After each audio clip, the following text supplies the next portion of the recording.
I saw you doing a set one night in London, and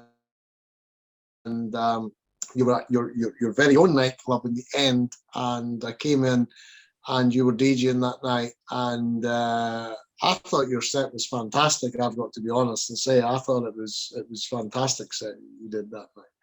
But I mean, it was a great set. I loved it, and because I've always admired the styling of what you've kind of put out there, and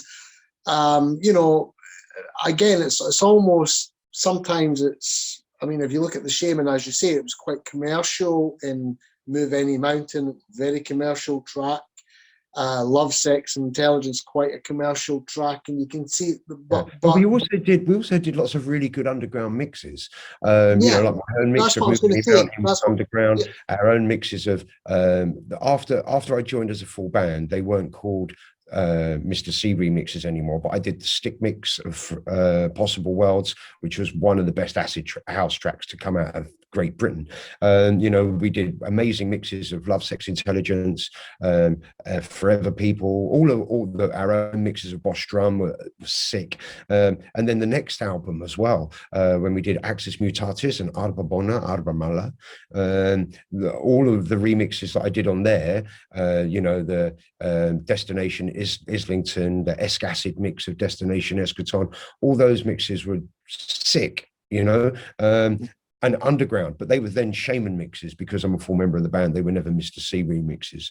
But yeah, I've always kept that going, and that side of me remains now. And it's funny because even now I make track. I'm still making music prolifically on my Super Freak label and doing remixes. And I often get people say to me, "Oh, that sounds a bit like the sort of alternative remixes of the Shaman."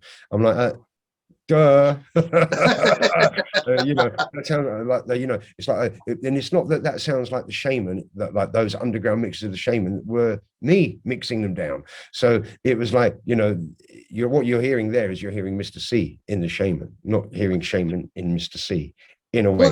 You know what I mean? Yeah, absolutely. Let's talk about production for a minute, because I'm curious. I mean, obviously the audience, a lot of them are music producers, a lot of them are students learning to be music producers or to be DJs or artists or what have you. What kind of gear do you use today to produce? Well, it depends.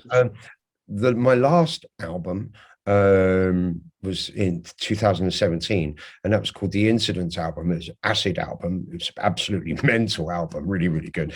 But it was mostly done in Ableton, and with a good sound card, a good Thunderbolt, which warms it up and makes it sound analog. But I did use analog bass, used the 303 a lot for bass and for acid lines.